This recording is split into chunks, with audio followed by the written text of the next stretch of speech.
Bom, pessoal, sejam muito bem-vindos ao nosso laboratório de psicopatologia de número 7, só que é referente à entrevista hoje de número 11, tá? Então, justamente para comparar dois casos, tá? Um de depressão mais endógena, que foi o laboratório passado, e esse agora a gente vai falar um pouquinho sobre tipos melancólicos e depressão melancólica. Essa é a endógena, é mais endógena. O passado foi mais neurológica, na verdade. Exato. Enfim, o passado foi mais reativa, essa é mais endógena. Então vamos nessa.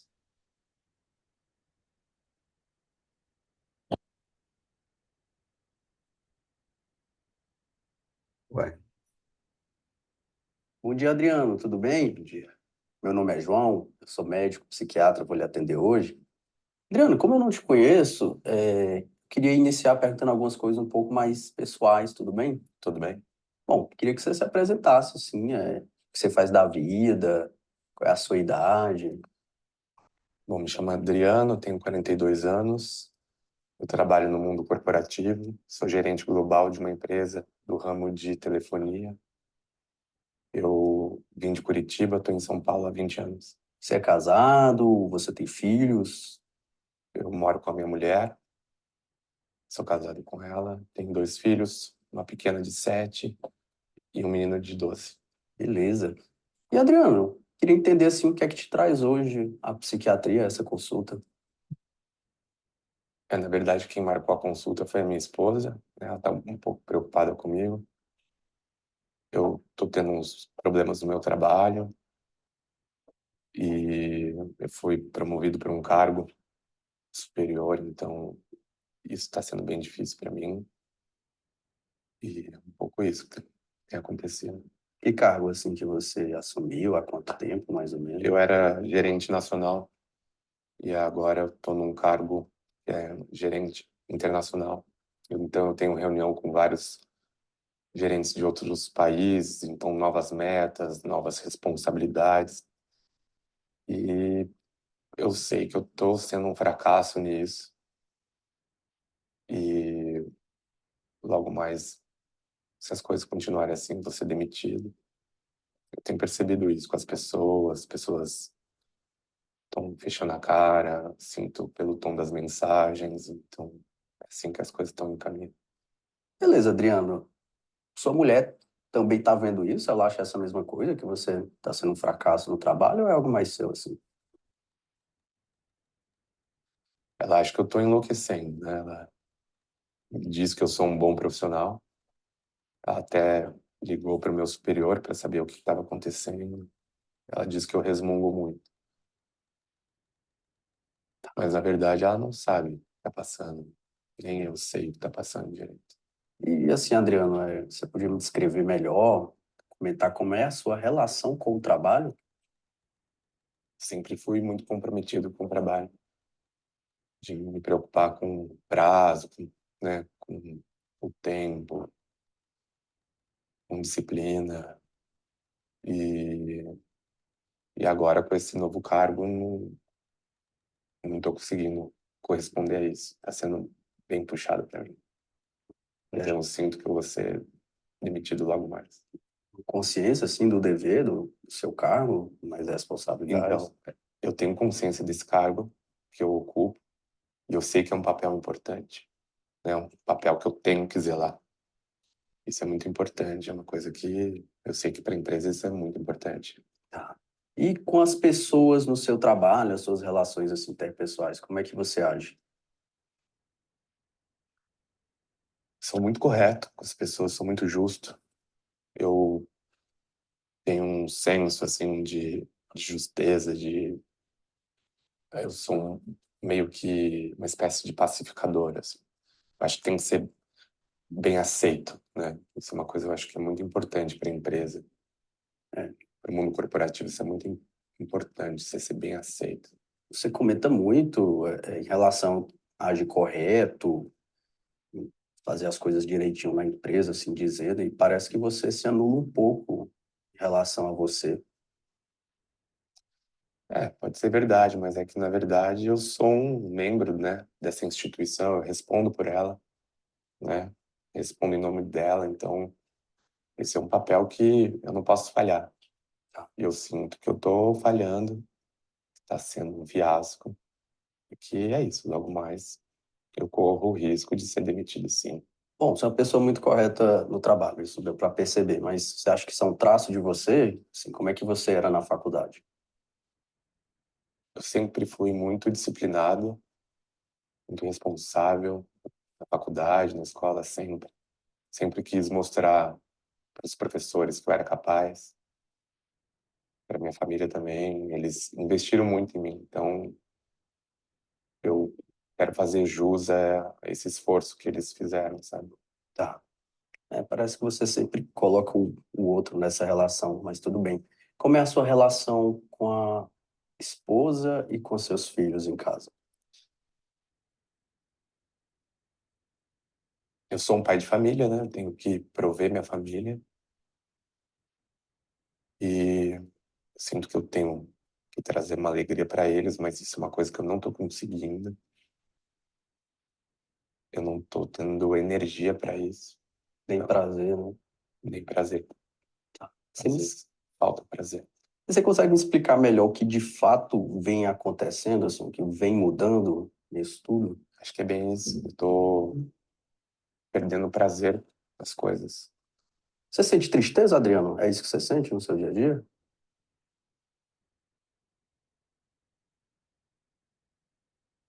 Tristeza eu não sinto, não. Eu sinto uma sensação de nada mesmo, vazio. Como se eu tivesse parado e o tempo tivesse passando. Às vezes, se eu tiver a falar que eu sinto alguma coisa, eu sinto um desespero com tudo isso que está acontecendo, essas cobranças todas, essas responsabilidades, esse papel de, né, profissional que está sendo um fiasco, me sinto um impostor, papel de pai também, papel de marido que nem existe mais, só na teoria. Tá, quando você fala para mim de fracasso, essa culpa, assim dizendo, a gente pensa em erros que aconteceram na sua vida. Bom, de fato aconteceu algo que você consegue relacionar? Por exemplo, você falhou numa operação, você não bateu uma meta, brigou com alguém dentro da empresa? Não, foi bem essa promoção, né, essa mudança de cargo que ficou mais pesado. Então, eu era um bom profissional, tinha um ritmo, e agora as responsabilidades ficaram muito grandes. Então, o ritmo diminuiu, a responsabilidade está maior e eu não estou dando conta. É bem isso que está acontecendo. Por isso que está sendo muito pesado. Bom, vamos deixar o trabalho um pouco de lado agora. Você tem passado mais os dias em casa, pelo que sua esposa tinha me dito. Sim. E o que é que você tem feito em casa? Eu fico muito tempo deitado. Eu, às vezes, pego um livro e durmo. Fico pensando muito no que poderia ter sido, ou, né, se eu não tivesse pego essa promoção, por exemplo. Assim, parece que você tem se culpado bastante. Eu vejo até que, acredito até que seu humor tem florido muito desses pensamentos. Sim, eu acho que eu mereço, sabe? Pensando que eu mereço, sei lá, uma doença grave. Mas eu penso que eu mereço perder minha família. Acho que, às vezes, eu penso que a morte seria a saída mais fácil. Você está procurando agora ajuda, a gente vai começar um tratamento. Acho que isso vai ser importante para a sua recuperação, você não acha isso? É, na verdade, quem procurou ajuda foi a minha esposa, né? Nem merecia estar aqui gastando seu tempo com isso. Ok. Adriano, você tinha me dito agora há pouco que você está passando a maioria dos dias sem fazer nada. Seria por uma falta, assim, de vitalidade, de energia? É, sinto que tem um peso, assim, que aí, nas minhas costas, que aí eu não tenho iniciativa, não consigo nem fazer uma caminhada que eu fazia. Pouco isso mesmo. Parece que as coisas estão monótonas, tediosas, você sente isso? Sim, como se o tempo demorasse para passar. Você sente que o tempo tá Sim, parado, assim? tem horas que parece uma eternidade, assim. Beleza. Como é que tá a questão da sua alimentação? Você tá comendo, tá se alimentando corretamente? Como é que ficou o seu peso também nisso tudo? Acho que esse foi um dos motivos da minha esposa ficar bem preocupada, que eu perdi muito peso ultimamente. E é isso, não tenho muito apetite. Tô sem prazer até para comer, assim, nem sinto vontade de sentar com eles para comer. Alterou o seu sono também? Sim, antes eu tentava dormir 8 horas por dia. E agora eu tenho acordado às 4 da manhã. E, e aí vem uns pensamentos bem ruins nesse momento. É o momento que você fica mais angustiado, assim? Muita, muita angústia. Eu fico olhando para o dia, tudo que vai acontecer, e aí me dá um desespero. O que é que você costuma pensar, assim, por exemplo, quando você tá nesse desespero? Vem tudo isso, essa sensação de ser um impostor, de estar fracassando, de não estar cumprindo esses papéis, papel profissional, papel de pai. E aí me vem esses pensamentos de que a morte seria a saída mais fácil e que seria libertador. Será? Os pensamentos de morte estão vindo com uma frequência importante, assim, na sua cabeça? Então, penso que seria a saída mais fácil. E, às vezes até a minha apatia bloqueia esse tipo de pensamento. Eu chega, não chego a fazer nada. Como se isso fosse também associado a uma desesperança, né? Sim, Mas você chega, Adriano, a não ter apenas o pensamento de morte? Alguma vez você chegou a planejar? Você teria meios para fazer isso? já pensei em tomar os remédios que tem em casa, já pensei em me enforcar, já pensei em várias coisas. Já pensei em várias coisas. E eu acho que isso não vai mudar. Essa sensação não vai sair. E eu acho que eu vou continuar assim. E por isso que seria um alívio para todos, que é um fardo para todo mundo. Sinto que está sendo um peso para todo mundo. Seria a saída mais fácil. Mas a gente vai te ajudar a sair dessa, tá? De uma maneira bem diferente dessa que você está pensando. Bom, muito do que você me disse hoje aqui, Adriano, foi esclarecedor. Vou precisar conversar um pouquinho mais com sua esposa, tanto para dar algumas orientações sobre o seu caso, como também para retirar algumas informações, tudo bem? Tudo bem? Obrigado e espero que tenha servido aqui para você para alguma coisa. Tá, mas eu que espero ser útil para você, beleza? Até mais. Pessoal, excelente essa entrevista. Assim, primeira coisa que eu queria dizer, palmas para o nosso ator, que ele capturou muito bem, assim, o que é estar diante da presença de uma pessoa melancólica, tá? Só pela essa entrevista aqui, você fica angustiado, tá certo? É uma entrevista que ela demora para passar. Eu me peguei, assim, umas 3 vezes vendo o tempo, né, para saber quando que ia chegar no final. Então, essa densidade, assim, ela é muito típica do encontro com esses pacientes. Então, a primeira coisa, sim, que a gente vai aqui fazer o retrospecto, né, enfim, mas que eu gostaria de chamar a atenção é que na consulta psiquiátrica, em psicopatologia, a gente sempre também tem que ter um olhar para o que a gente está sentindo, tá? A gente sempre reforça isso aqui nos nossos encontros, nas nossas aulas, mas os elementos que a gente sente durante a entrevista, eles são fundamentais para, por exemplo, você ter ali tanto elementos diagnósticos também quanto elementos terapêuticos. Então, essa entrevista que ela é morosa, ela é pesada, você se sente angustiado, eu acho que isso aí dá para passar, não dá, assim, pelo menos você sente com a atuação do ator, assim, a time de presença dele. Então, vamos voltar aqui para o começo.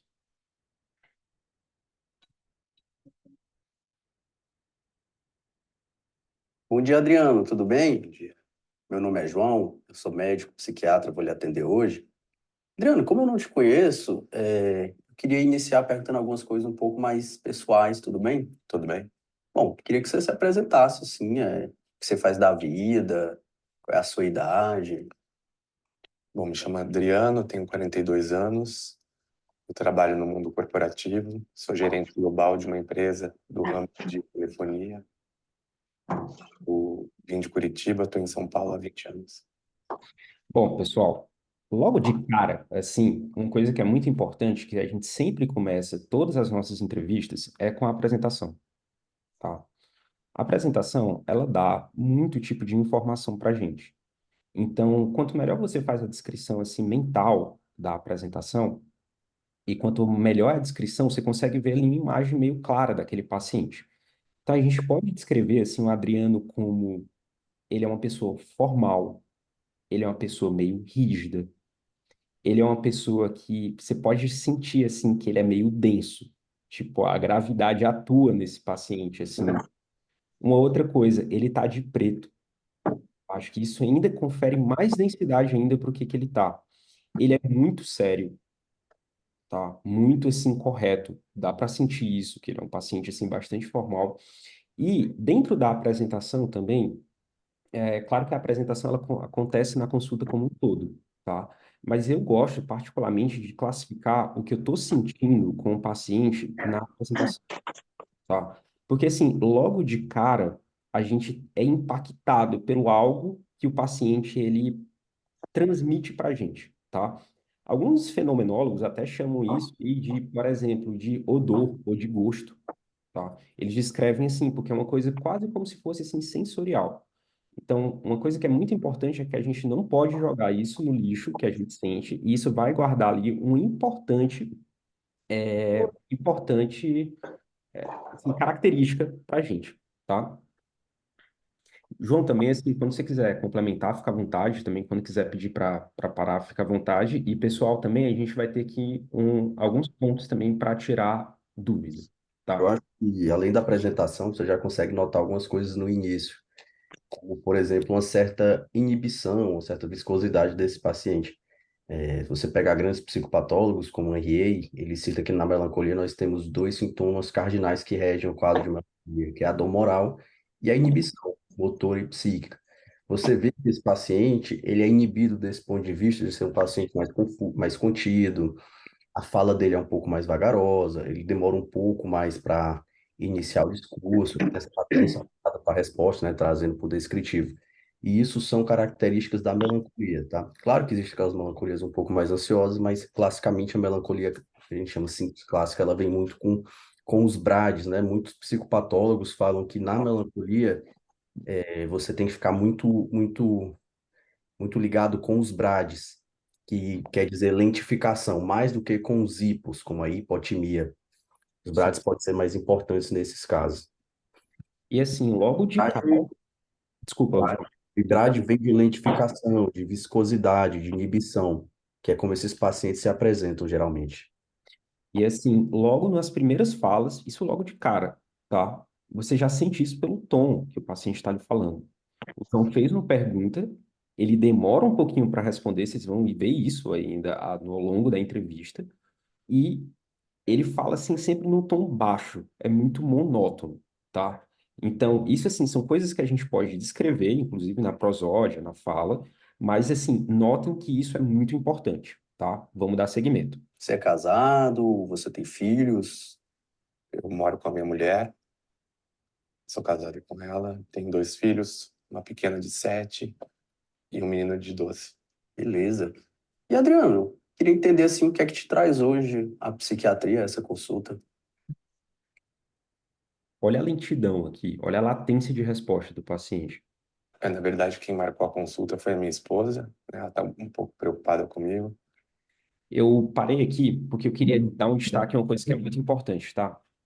Pessoal, pessoas melancólicas e assim, que já estão em melancolia, na minha prática, tá? Quero também, assim, até ver um pouquinho a prática de vocês, a prática do João. É raro elas virem, tá? Assim, é raro elas virem, assim, de bom grado. Geralmente, quanto mais grave tá a melancolia, mais elas são trazidas pelas pessoas. Então, é uma constante nessa entrevista que ele não queria estar aí. Provavelmente porque, às vezes, a pessoa não vê um problema nisso. E segundo, em apresentações mais graves, vocês vão ver que na melancolia há uma invasão do corpo muito grande. Um corpo, assim, que era sentido como pesado, como desvitalizado, tá? Então a pessoa realmente ela não consegue. Às vezes ela nem consegue vir, não consegue falar, não consegue se mexer, tá? Então, a maioria dos pacientes que vocês vão ver na prática, eles são trazidos por alguém. Quanto mais grave tá, isso é uma tônica, tá? E aqui não é diferente.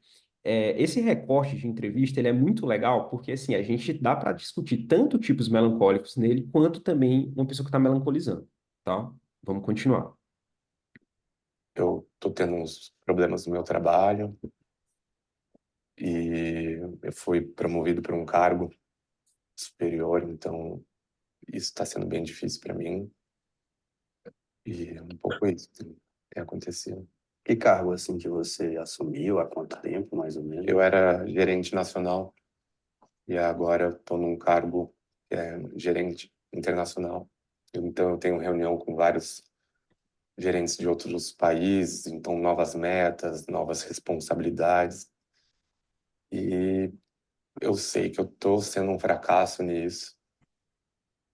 E logo mais, se as coisas continuarem assim, vou ser demitido.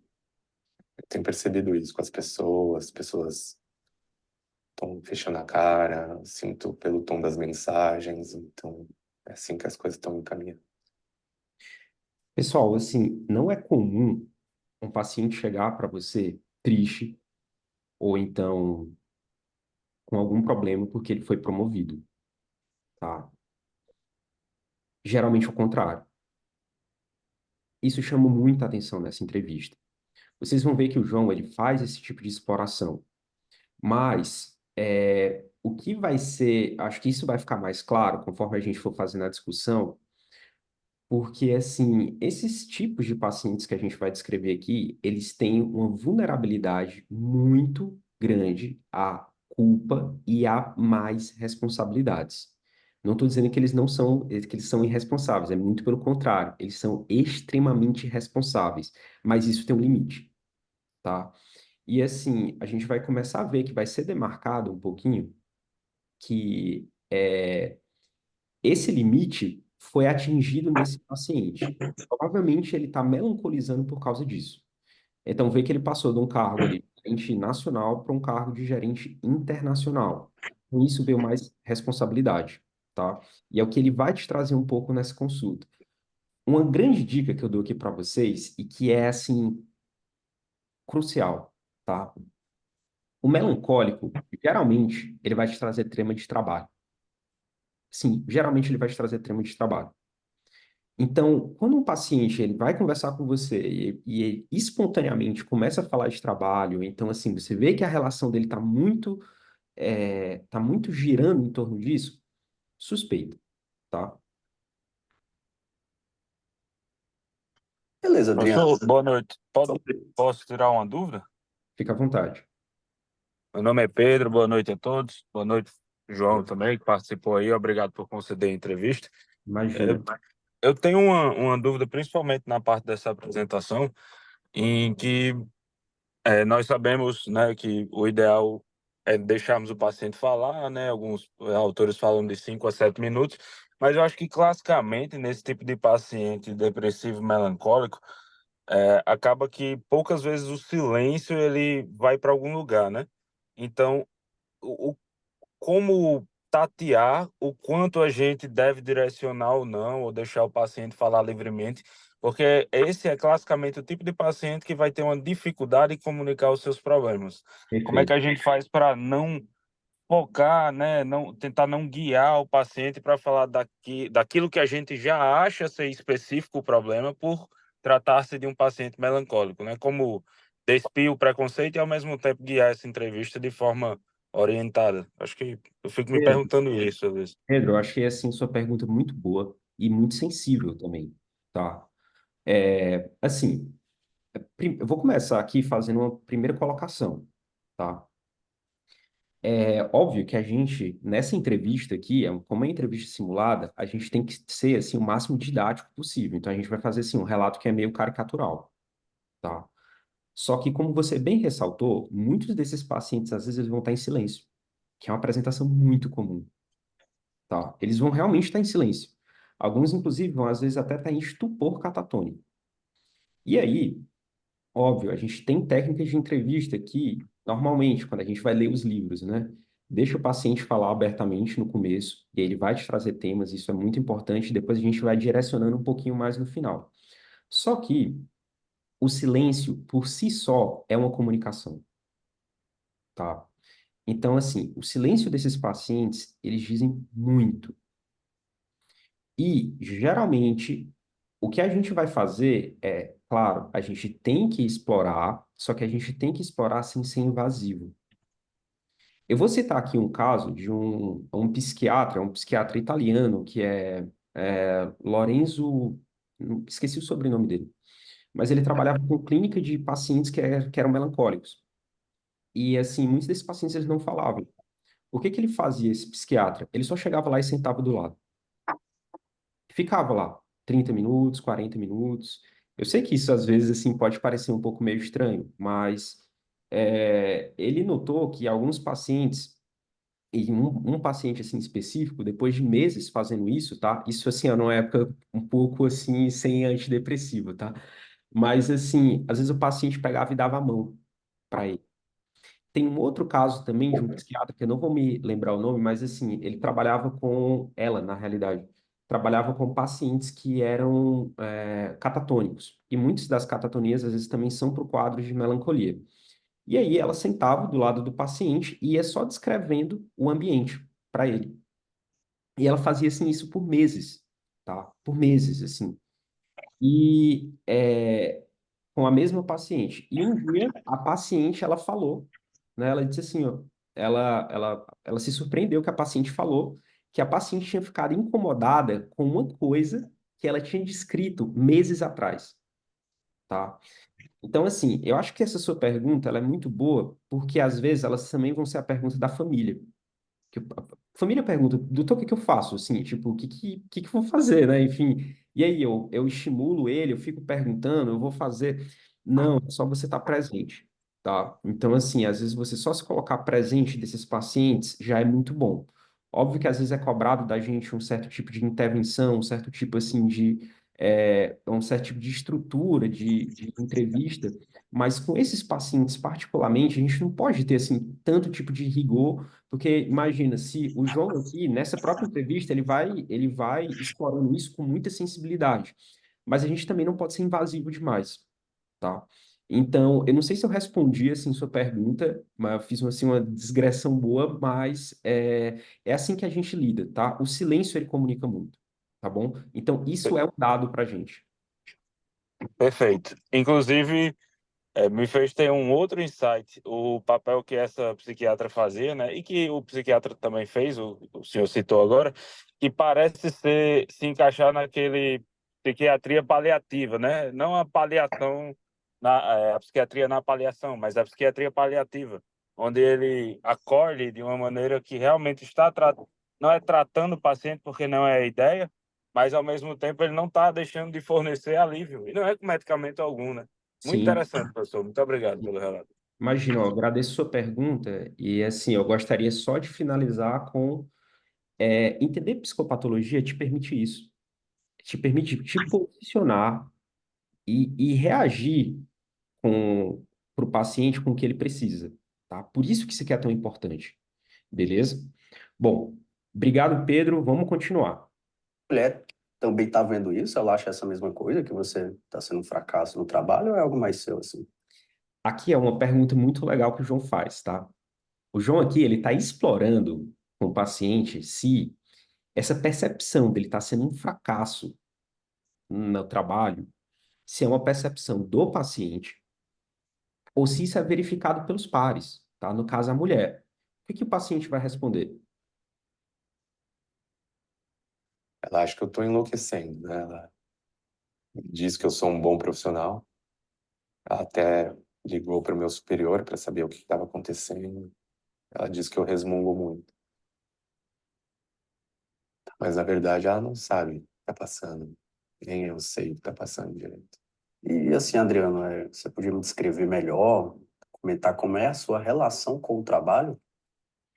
Aqui também, assim, o João, nessa hora aqui, tudo bem que é um script, né? Mas, assim, o João, ele com certeza já sacou o que está acontecendo aqui. Então, assim, essa pergunta que ele faz é muito chave. Então, como é que é a relação desse paciente com o trabalho? Então, a gente sempre tem que explorar como é que assim, beleza, dá para você ser um trabalhador de vários jeitos. Dá para você ser mais original, dá para você ser mais displicente, dá para você seguir todas as regras, tá? Dá para você fazer um trabalho meia boca, dá para você ser extremamente meticuloso no seu trabalho. Dá para isso ser o centro da sua vida. Tem como isso não ser o centro da sua vida e ser só uma coisa acessória. Então, ele está justamente explorando aqui o como, tá? O como da experiência, ou como que ele se relaciona com essas coisas.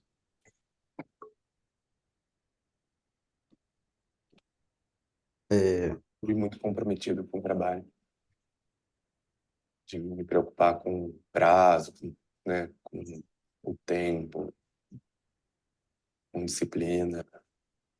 E, e agora, com esse novo cargo, não estou conseguindo corresponder a isso. Está sendo bem puxado para mim. Então, eu sinto que eu vou ser demitido logo mais. Você gostaria de ter algum comentário, João?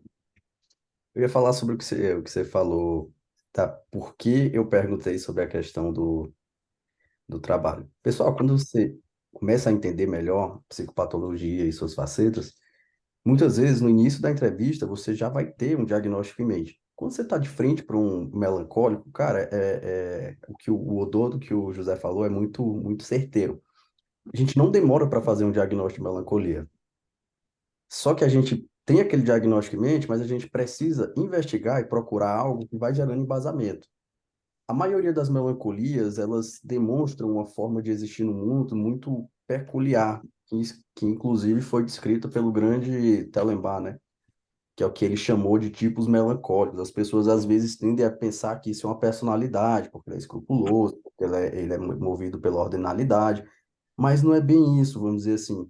O que Tellembar estudou foi, na verdade, uma estrutura dinâmica em que um paciente, ele trabalhou num hospital onde ele tinha uma ala gigante de melancólicos, de como o paciente se comunica com a família, se comunica com o mundo, se comunica com o trabalho, como ele atua no mundo. E com base nisso, ele formulou o que ele chamou de tipos melancólicos.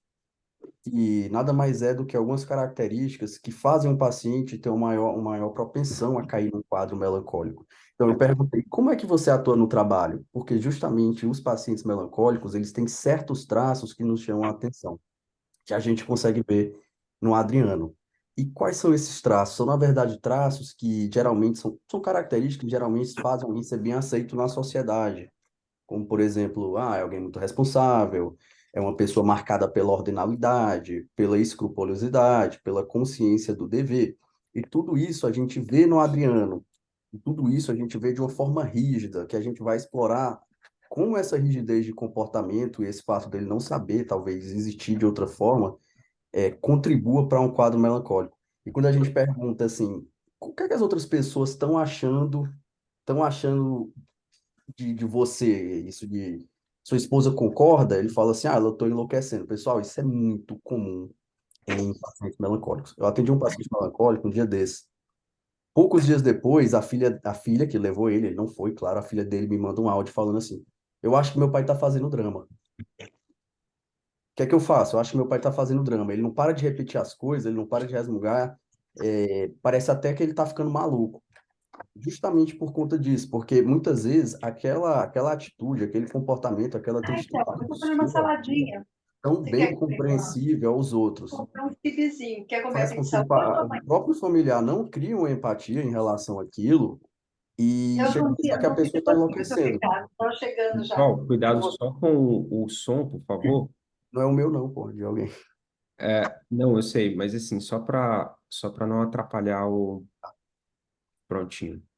Então é Deixa. muito comum vocês notarem que existe uma certa dificuldade de sentir empatias nesses quadros. Diante de melancolia, sempre pesquisem por isso, tá? O que é diferente da depressão neurótica, que geralmente é uma coisa muito bem explicitada no tempo e onde existe uma compreensibilidade, uma razoabilidade bem mais fácil de você entender o que aconteceu e porque o paciente ficou daquele jeito. O que não é tão visível num quadro de melancolia como esse do Adriano. Exatamente. Bom, vamos continuar um pouquinho mais. Consciência, assim, do dever, do seu cargo, mas responsabilidades. Então, eu tenho consciência desse cargo que eu ocupo e eu sei que é um papel importante, né? É um papel que eu tenho que zelar. Isso é muito importante, é uma coisa que eu sei que para a empresa isso é muito importante. Tá. E Pessoal, observem isso aqui. A gente fala que o pessoal que é assim, que tem uma constituição de tipos melancólicos, eles são assim muito aderidos aos papéis. Então, por exemplo, é o papel de ser um bom funcionário, um papel de ser pai. Então, é como se eles não tivessem assim, por exemplo, muita originalidade.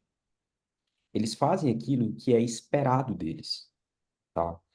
E sempre notem que os papéis sociais, eles são definidos pela sociedade. Ou seja, quem dá o tom na vida do tipos melancólicos é o outro.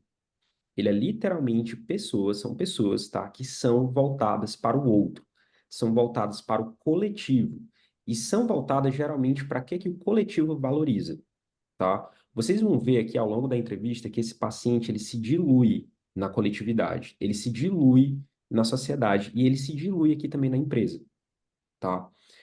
Costumam ser pessoas assim extremamente responsáveis, tá certo? Só que a gente vai ver que isso também tem um porém, tá? Como elas são extremamente responsáveis, elas costumam ser rígidas, querem fazer tudo direito e elas têm sempre uma consciência de dever, de ter que fazer e, sobretudo, de dever a si mesmo. Parece que as coisas nunca vão estar assim suficiente. Elas sempre têm essa sensação assim de que, por mais que elas façam, não chegou lá, tá? É como se nunca desse conta. É como se elas são assim escravas ou então elas são devedoras de si mesmo, tá? Então a gente está falando aqui um pouco da ordinalidade e da temática do dever.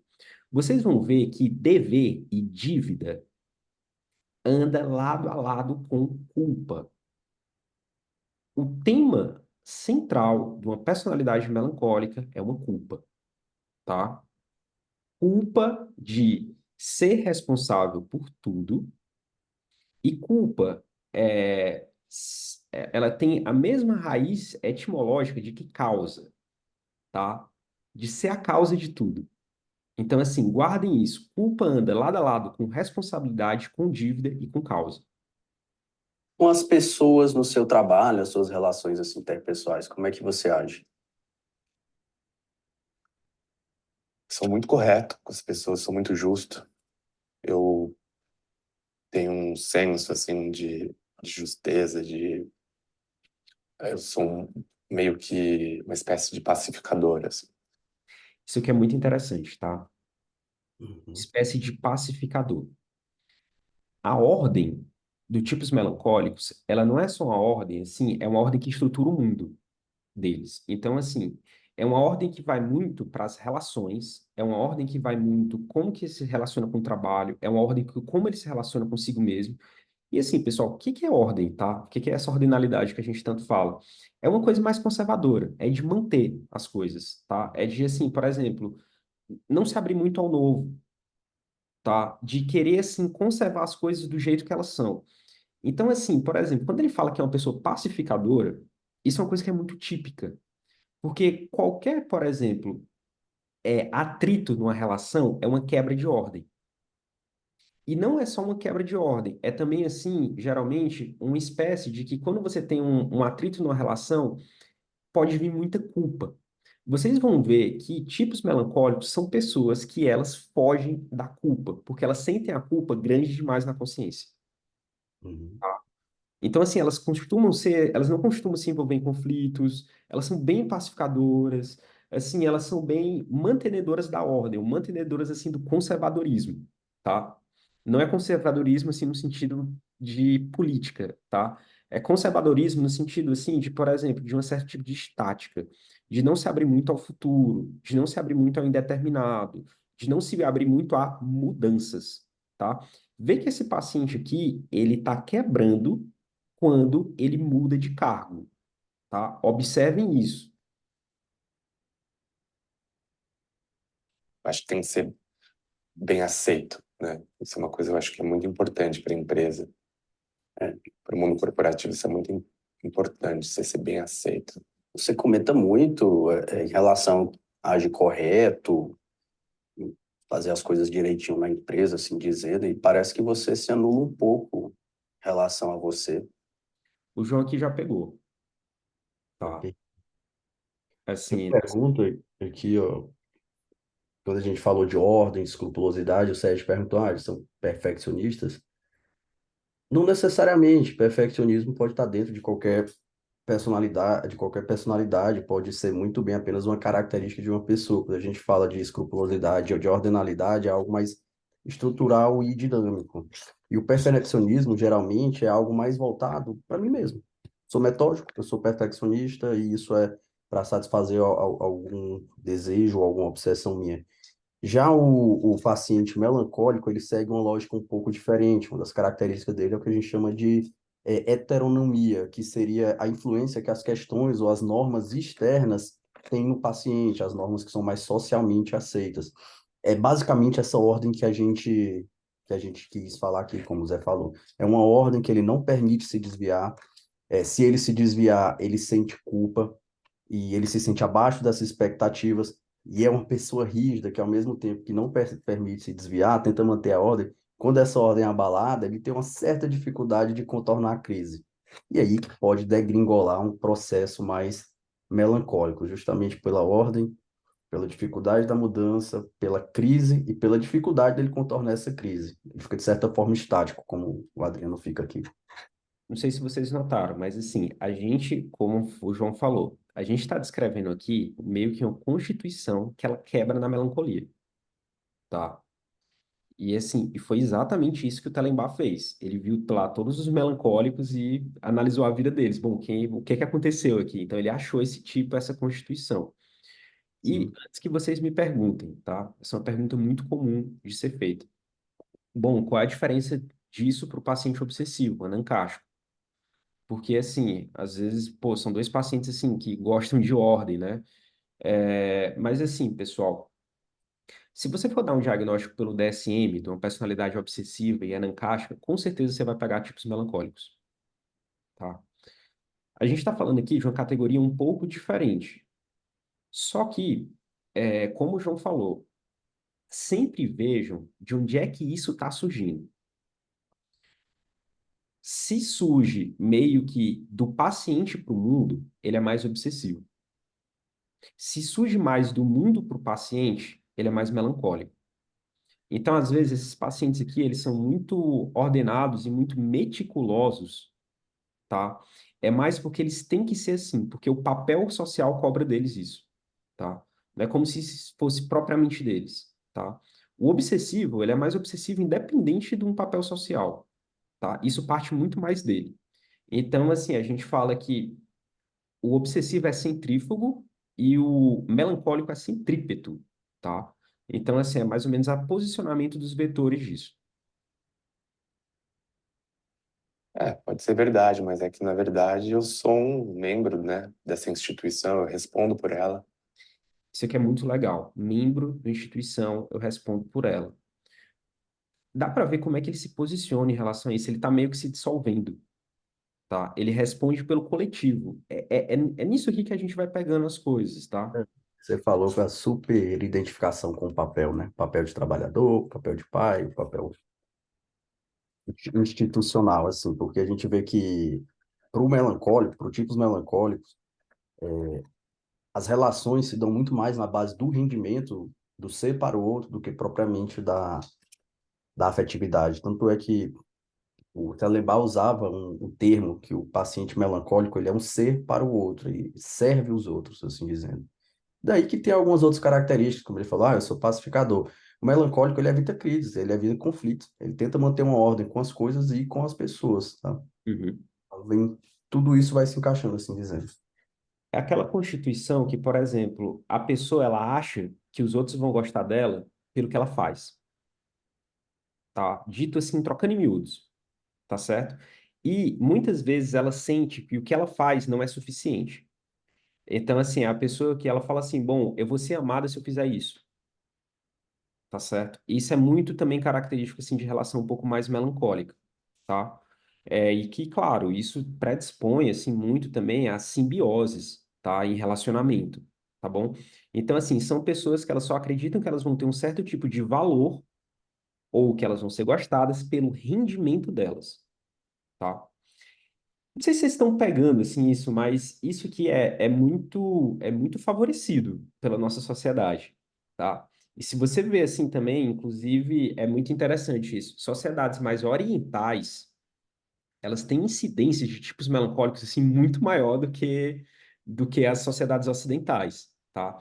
Então assim, se você descreve assim um pouco o Japão, os valores culturais deles, assim, são valores muito melancólicos, tá? Então assim, é interessante isso.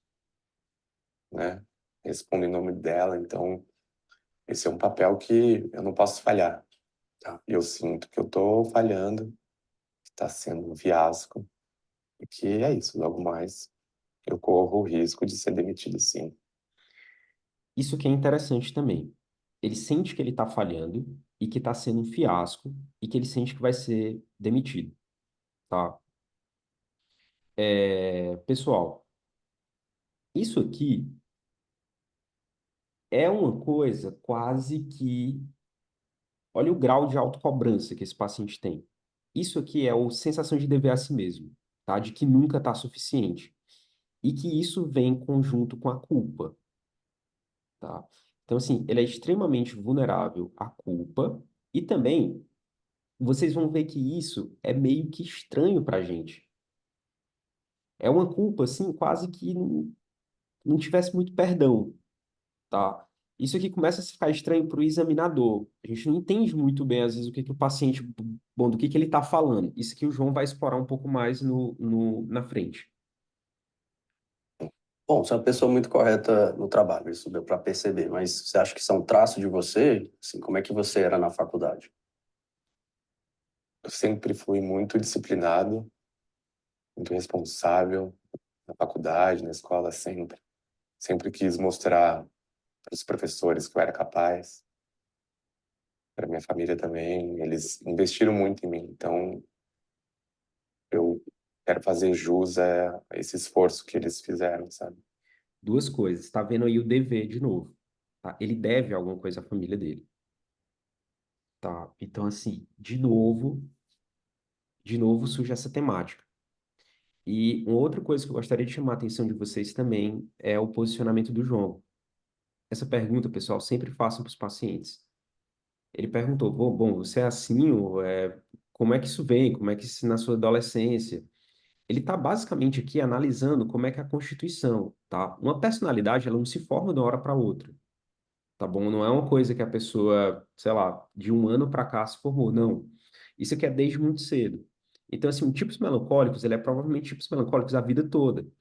Uma pessoa que tem personalidade borderline, ela é assim a vida toda, tá? Assim, não é uma coisa que é de uma hora para outra, tá? Então, assim, é muito importante também fazer esse tipo de exploração. Tá.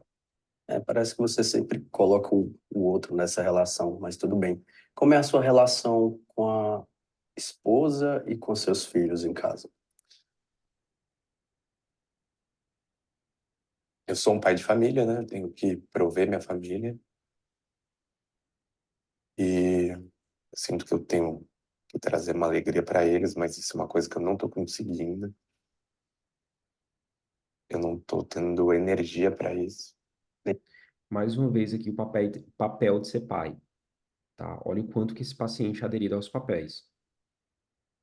Tem prazer, né? Nem prazer. Às Você, vezes falta prazer. você consegue me explicar melhor o que de fato vem acontecendo, assim, o que vem mudando nisso tudo? Acho que é bem isso. Eu tô perdendo prazer nas coisas. Você sente tristeza, Adriano? É isso que você sente no seu dia a dia?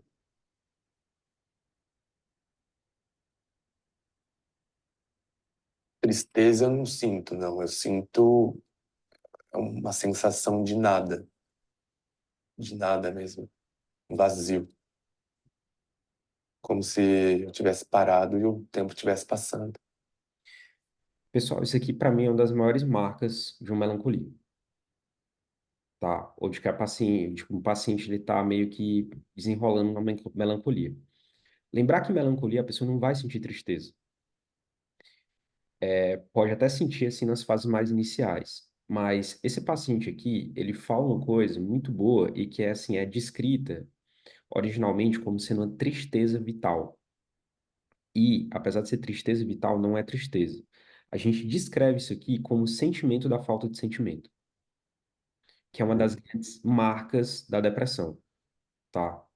No início, eu acho que ele até pode mencionar uma tristeza no desenvolvimento de uma melancolia, mas com o tempo se assemelha mais descritivamente a uma anestesia afetiva. Exatamente. A gente às vezes vai classificar assim, isso aqui vai chegar às vezes como uma despersonalização, uma desrealização. O paciente fala que tá estranho, fala que não sente as mesmas coisas, o que às vezes o mundo ficou estranho, tá? Isso é captado nesse sentimento de falta de sentimento. Isso aqui é uma grande marca. E é muito importante que vocês saibam que, às vezes, as pessoas elas vão falar que eu tô triste, mas porque tristeza talvez fosse a coisa que mais se aproximasse disso. Esse paciente, ele tem, assim, uma capacidade de leitura de si que é muito boa, tá? Então, ele sabe qualitativamente que esse sentimento que ele está sentindo é diferente de tristeza. E lembre, pessoal, tristeza, ela é um sentimento. O que ele está sentindo aqui é muito mais próximo de um, digamos assim, de um humor. É pervasivo. O que que eu quero dizer com isso? Que, por exemplo, tristeza a gente pode classificar como sendo algo que a pessoa sente e que geralmente está relacionado a alguma coisa, ou seja, tem um objeto. Eu estou triste por alguma coisa. Então, por exemplo, eu estou triste porque eu perdi meu emprego, eu estou triste porque alguém morreu, tá? Então, assim, geralmente vai ter um tipo de objeto na consciência. Um humor, ele é mais pervasivo, ele não necessariamente precisa de um objeto. Então, assim, um sentimento como a tristeza, do ponto de vista temporal e espacial, ele é muito mais pontual. O humor, ele pervade, tá? Então, isso é uma diferença importante, tá? Uma diferença muito importante. Geralmente, quando as pessoas estão tristes, elas não estão deprimidas. Claro que se você ficar triste durante muito tempo, isso pode virar uma depressão, tá? Mas, uma grande marca da depressão, então, pelo menos assim, para mim, tá? Uma grande marca, assim, do normal e do patológico é quando a pessoa perde a capacidade de sentir tristeza.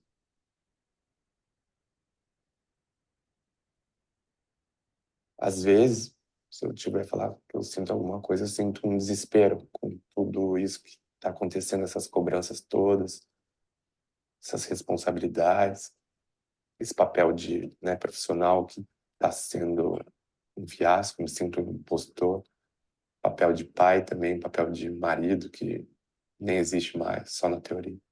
Tá, quando você fala para mim de fracasso, essa culpa, assim dizendo, a gente pensa em erros que aconteceram na sua vida.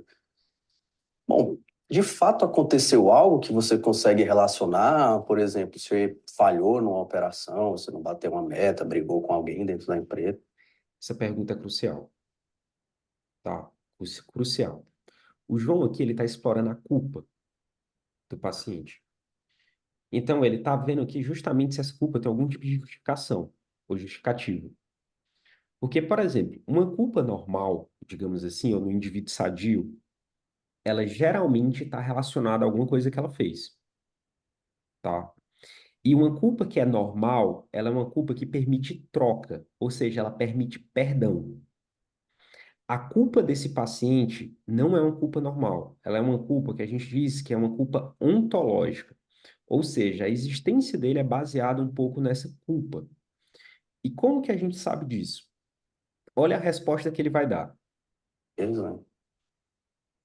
Não, foi bem essa promoção, né, essa mudança de cargo que ficou mais pesado. Então, eu era um bom profissional, tinha um ritmo, e agora as responsabilidades ficaram muito grandes. Então, o ritmo diminuiu, a responsabilidade está maior, e eu não estou dando conta. É bem isso que está acontecendo, por isso. Essa aqui é uma culpa que não tem perdão. parece que o paciente ele não está falando com o João, parece que o paciente está falando consigo mesmo, Não tá? tem um processamento social, né, assim, para de onde vem, para onde vai, como sanar. Exato. Trocando em miúdos, você não consegue convencer esse cara aqui que ele não está culpado, É. tá? Você não consegue. Assim, isso é impossível. Na melancolia É, você vai logicamente, pra ele. logicamente você pode cobrir ele de argumento, mas isso aqui não vai adiantar, tá? Você pode falar, bom, mas não, mas veja bem, olha por outro lado, olha para o lado positivo, não adianta, tá? Porque justamente não há essa troca, tá? Quando há essa troca, você está perto de uma culpa mais normal. Quando não há essa troca, você geralmente está mais próximo, assim, de uma culpa ou então de uma sensação que está mais ligada ao norteamento da existência dessa pessoa aqui, tá? É, pergunta do Sérgio, nem se tirar a promoção? Então, isso aqui é interessante, Sérgio.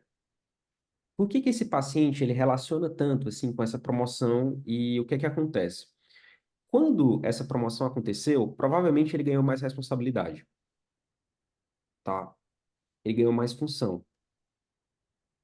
E quando a pessoa ganha mais responsabilidade, se você bota isso para uma pessoa que é extremamente meticulosa, perfeccionista, quer fazer tudo direito e que tem assim um alto rigor consigo mesmo, ela vai levar isso também assim para esse novo cargo e simplesmente ela não vai dar conta.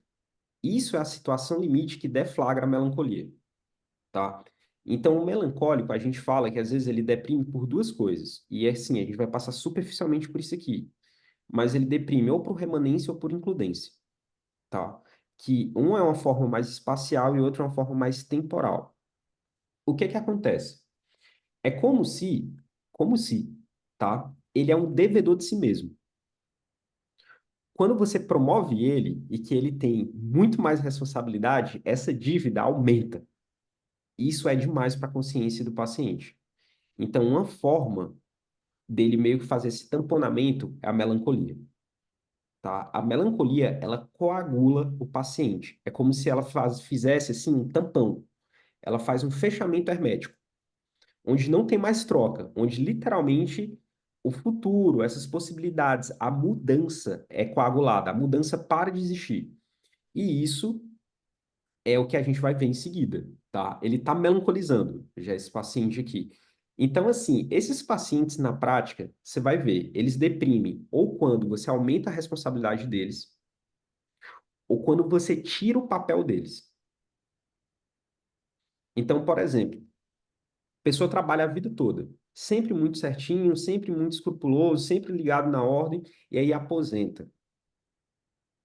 Você tirou um importante papel social dessa pessoa. Ou outra coisa, às vezes quando a pessoa morre, uma pessoa que a pessoa gosta. Como ele é um ser para o outro, se você retirar o outro, você também tira um importante papel dele. Então, muitas vezes ele coagula nisso aí também.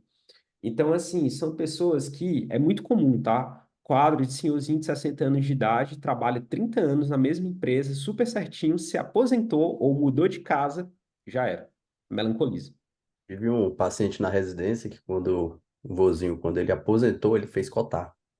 Sim. A gente vai falar um pouco sobre essa apresentação. Mas, assim, esses pontos são as situações limites mais vulneráveis para tipos melancólicos, tá?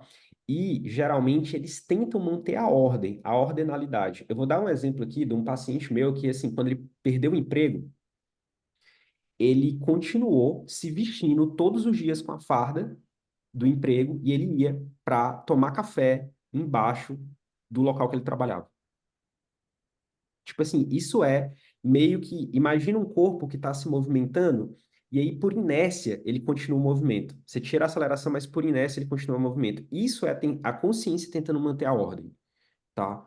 Tem também, assim, tem descrição, isso é uma descrição de um paciente, inclusive, de Telembá, tá? Que quando o marido dela morreu, ela continuou passando a roupa dele todos os dias.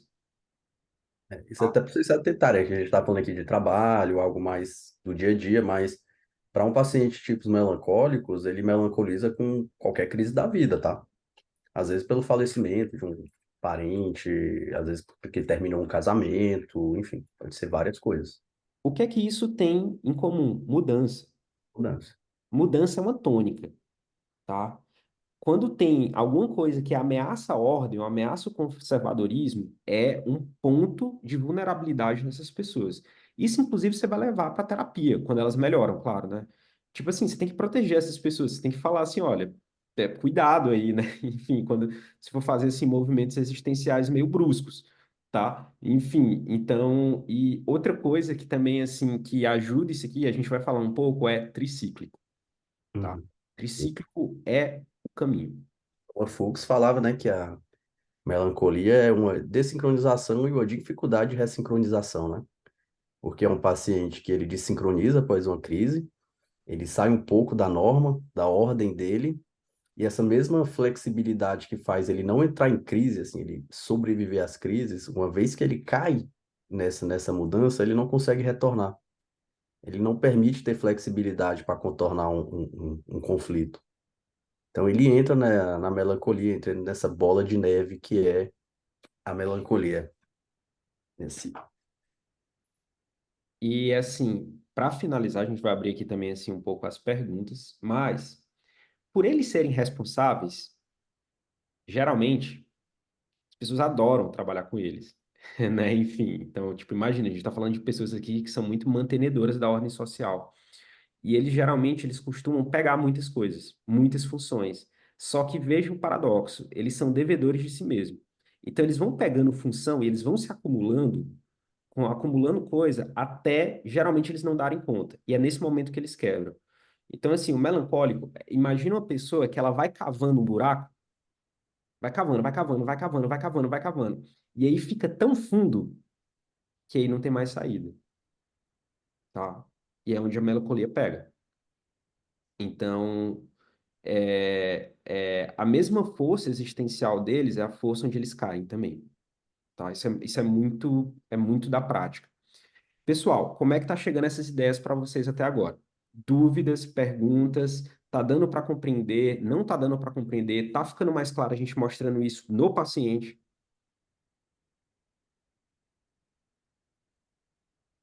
Eu estou entendendo bem aqui. Minha dúvida é justamente isso aí que você acabou de falar. Você disse que, eu até anotei aqui, melancólicos geralmente coagulam antes as mudanças, né? Uhum. Aí, e minha dúvida era justamente essa. Peraí, mas se é a história da promoção, ele ganhou a promoção, mas uma vez que eles entram nesse furacão, não, peraí, então se isso prejudicou ele, então vamos botar ele na função de volta dele. Será que, botando ele na função de volta, será que ele volta a se regularizar ou uma vez que ele se coagula, pronto? Mesmo você voltando a ser as coisas como era antes, entendeu? É difícil você chegar em uma conclusão, mas como a gente mesmo falou, o melancólico ele vive assim uma culpa, assim, um processamento social. Ele se sentiu culpado porque ele está em débito com as novas responsabilidades dele. De qualquer forma, se ele não consegue, se ele é reposto no cargo anterior, de alguma forma há a admissão de uma falha, querendo ou não. Vai se culpar de novo. Isso não é tão simples assim. Por Você, exemplo, se for um senhorzinho que está aposentado, mas que ele volta a trabalhar por algum motivo, dá um cargo para ele, se sente ali novamente utilizado, e etc. Tá bom, talvez ele se sinta um pouco melhor. Mas alguém como esse paciente, cada caso é um caso, que, que provavelmente falhou na promoção, é um pouco mais difícil achar que ele vai voltar à normalidade apenas por isso. é uma pergunta bem difícil, assim, porque não é só também questão ambiental. Uhum. A gente nunca sabe, por exemplo, qual mudança vai quebrar a pessoa, tá? Porque, assim, a gente está falando aqui de uma estrutura, mas a pessoa como um todo é diferente, é uma existência. Então, às vezes, ela vai ter um pouco mais de resiliência, às vezes vai ter um pouco mais de não resiliência. Mas o que a gente está falando aqui são de pessoas que têm uma vulnerabilidade à destruição da ordem da mudança. É a mesma coisa assim. Imagina que você tem um problema no menisco do joelho e você é um corredor, tá? Toda vez que corre, esgarça mais aquele menisco ali. Você nunca sabe qual é a pisada que vai romper o menisco, tá? É mais ou menos assim, tá bom? A gente está aqui descrevendo uma existência que é vulnerável a isso, tá? Então, E assim, é vulnerável à mudança, a gente nunca sabe. Então, por exemplo, Tem tipos melancólicos que nunca melancolizam? Tem, é o mais comum, inclusive. Tá certo? Assim, é o mais comum. Só que na clínica, geralmente essas pessoas vão chegar pra gente quando elas estão doentes, tá? Então a gente vai ver geralmente os piores desfechos, É tá? isso que eu ia dizer. Também assim, a gente está dando uma certa estrutura, falando aqui de um paciente, tudo, mas na prática as melancolias não são todas iguais, né? Assim, você tem Exato. espectros de gravidade, tem gravidade e gravidade. Tá Algumas cheio. melancolias mais graves, assim, não adianta. Você vai promover o cara, voltar ele à promoção, pode fazer o que você quiser. Um quadro estalar de melancolia é muito difícil de tratar. É muito difícil. Não é à toa que melancolia, pô, é uma das indicações de primeira linha para tratamento sob ECT, mesmo sem fazer medicação antes. De tão difícil que é quebrar um melancólico. Melancólico grave, que eu digo assim. E geralmente também, assim, apresentações em mais extremos de idade, por exemplo, extremo de idade velhice, tá? São mais graves, tá certo? A gente vê delírio de Cotard e apresentações, assim, com em geralmente pacientes mais idosos, tá? Pessoal, alguma dúvida, algum ponto importante? Tá legal esse jeito aqui que a gente está fazendo? Bora para frente. Isso que tá sendo muito pesado. Bom, vamos deixar o trabalho um pouco de lado agora. Você tem passado mais os dias em casa, pelo que sua esposa tinha me dito. Sim. E o que é que você tem feito em casa? Ah, eu fico muito tempo deitado. Eu, às vezes, pego um livro e durmo. Fico pensando muito no que poderia ter sido, ou, né, se eu não tivesse pego essa promoção, por exemplo. Assim, parece que você tem se culpado bastante. Eu vejo até que, acredito até que seu humor tem florido muito desses pensamentos. Sim, eu acho que eu mereço, sabe? Pensando que eu mereço, sei lá, uma doença grave. Mas eu penso que eu mereço perder minha família. Acho que, às vezes, eu penso que a morte seria a saída mais fácil.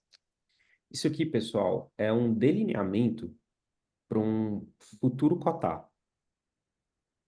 Ele ainda não está num delírio de Cotard, mas isso aqui é como se fosse assim, é a gestação de um delírio de Cotard. Essa coagulação que vai acontecer nesses pacientes, inclusive assim, por exemplo, como você se prende muito na culpa, você se prende muito também no passado. É como se assim, por exemplo, por que que às vezes é possível perdoar uma culpa? Para ser possível perdoar uma culpa, tem que existir futuro, tem que existir indeterminação, tem que existir troca. Futuro, troca, é mudança, tá? É a parte indeterminada, é aquela parte que a gente não sabe da experiência, é o que há por vir ainda. Essa culpa aqui desse paciente, vê que ele vê que ele não tem futuro. É tipo como se assim, ele já tá certo das coisas. As coisas já aconteceram. Ele já sabe disso. Por isso vem muita culpa. E quando isso aqui beira uma coisa extrema, é uma coisa que combina muito com, por exemplo, com delírio de ruína, com delírio que as coisas não acontecem mais, delírio que as coisas, assim, por exemplo, não muda, tá? Quando pessoal, mudança, possibilidades, indeterminação, anda lado a lado com essa sensação de vitalidade que a gente tem. A gente acorda nos outros dias justamente porque a gente tem uma sensação, tá? A gente não tem, mas a gente tem uma sensação de que as coisas podem, de uma certa forma, mudar ou serem diferentes. A gente sente isso na nossa consciência. Isso é o que dá frescor, isso é o que dá vitalidade. Quando você perde isso, a sensação que você tem é de desvitalização. Até a pessoa falar de uma forma concreta que ela está morta, que não funciona mais, que os órgãos pararam de existir. Ela tem uma sensação muito próxima de ser um cadáver, tá? Uhum. Isso é o delírio de Cotard. Então, assim, o delírio de Cotard é a expressão máxima de que a estrutura, ou então a consciência, não está se desenrolando no tempo. Ela está coagulada, tá? Esse frescor, essa vitalidade que só o tempo, a passagem do tempo possibilita, vai ser extinta aqui nesses pacientes. Uhum. Você está procurando agora ajuda, a gente vai começar um tratamento, acho que isso vai ser importante para a sua recuperação, você não acha isso? É, na verdade, quem procurou ajuda foi a minha esposa, né? Nem merecia estar aqui gastando seu tempo com isso. Ok. Adriano, você tinha me dito agora há pouco que você está passando a maioria dos dias sem fazer nada. Seria por uma falta, assim, de vitalidade, de energia? É, sinto que tem um peso, assim, que aí, nas minhas costas, que aí eu não tenho iniciativa, não consigo nem fazer uma caminhada que eu fazia. Pouco isso mesmo. Que as coisas estão monótonas. Pessoal, o João está explorando aqui qual é a relação desse paciente com o corpo, tá? Vê que esse corpo aqui, ele é um corpo pesado, ele é um corpo travado. O nosso corpo, naturalmente, ele é o veículo que permite a gente agir no mundo. O normal é a gente não sentir muito o nosso corpo, ou então, assim, ele é o filtro que basicamente faz com que a gente consiga ter ação. Quando o paciente está mais, assim, corporificado, ele está muito mais próximo aqui de um corpo-objeto, tá? Ele vai dar essa sensação de desvitalização, de ser um peso, de ser um obstáculo, e as coisas, as consciências, os objetos na consciência se apresentam como distantes, tá? Isso é sentido, por exemplo, que ele não consegue fazer as coisas, tá certo? Então, assim, parece que ele não consegue fazer nada. Então ele fica lá pensando. Você imagina esse cara deitado numa cama, num quarto escuro. É assim que você imagina. Você não imagina, por exemplo, esse cara andando de bicicleta, cantarolando e falando com as pessoas. Não, isso é incompatível com ele, tá? Então, assim, o corpo dele é mais um obstáculo do mundo do que um agente no mundo. Então, aqui o João, ele tá fazendo a exploração do corpo, tá? Os transtornos que cursam com aumento com diminuição da instrumentalização do corpo, né, o que a gente chama de corpo vivido, que é esse corpo que imprime energia no mundo, que faz a gente atuar. Quanto menos corpo vivido você tem, mais aflora o corpo objeto, corpo anatômico, corpo pesado. O melancólico, ele sente muito o corpo, o peso do corpo. Então, assim, vocês devem explorar essas condições nas entrevistas. O melancólico quase sempre vai dizer que ele se arrasta, que ele de tão pesado que é a existência dele. Isso é sentido em dores, isso é sentido em não conseguir fazer as coisas, tá? Tudo isso. Invadir o corpo é depressão pesada. Tem gente que, inclusive, fala que não existe depressão sem invasão de corpo, tá? Tem psicopatologistas que falam isso. Então, tem gente que fala assim, se é só psíquico, não é depressão, tá? Se é psíquico corpóreo, é depressão. Sendo bem rude, assim. Leva a mais uma alteração de uma condição de existência, que é a especialidade restrita. O paciente que tem um corpo mais objetificado, que ele não imprime energia no mundo, temporalidade restrita, coagulada, com, sem um, assim, sem a proteção definida, vai ser alguém que não vai imprimir sua energia no mundo, vai ter uma especialidade mais restrita, assim, vamos dizer.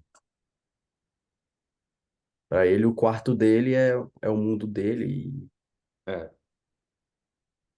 Até esse, cara, até o laboratório de melancolia ele é mais difícil, né? De mania a gente sente uma vitalidade a mais, né? Vai chegando 9h30, a gente já tá com energia. No de melancolia é pesado, tá? Então, assim, passa isso aqui pra gente também, tá? Nosso ator é tão bom que ele consegue fazer isso aí. Beleza? Vamos continuar. Tediosa, você sente isso? Sim, como se o tempo demorasse para passar. Você sente que o tempo tá Sim, parado, assim? tem horas que parece uma eternidade, assim. Beleza. Como é que tá a questão da sua alimentação? Você tá comendo, tá se alimentando corretamente? Como é que ficou seu peso também nisso tudo? Acho que esse foi um dos motivos da minha esposa ficar bem preocupada, que eu perdi muito peso ultimamente. E é isso, não tenho muito apetite. Tô sem prazer até para comer, assim, nem sinto vontade de sentar com eles para comer. Alterou o seu sono também? Sim, antes eu tentava dormir 8 horas por dia. E agora eu tenho acordado às 4 da manhã. E, e aí vem uns pensamentos bem. Essa aqui é a famosa insônia terminal, tá? Paciente que acorda mais cedo. Tipo de quadros depressivos mais graves, assim. Exatamente. E assim, o que é que está por detrás dessa insônia terminal? Pessoal, quando o paciente coagula no tempo, o tempo também ele tem uma característica, assim, que é chamado de... Tem um nomezinho, tá? Mas assim, vamos ser bem direto. Geralmente eles dividem o tempo em cronos e kairos, tá? E assim, cronos é o tempo mais cronológico, kairos é o tempo mais oportuno. Então, é o tempo da colheita, é o tempo dessa aula, é o tempo da sociedade, é o tempo dos ritmos sociais. É o tempo, encarem dessa forma, das sincronizações. Aqui todo mundo está sincronizado aqui no tempo, tá? A gente tem esse tempo também, assim, da sociedade. É um ritmo. Isso imprime um certo ritmo na gente. E esse ritmo, ele não é só social, é um ritmo biológico também.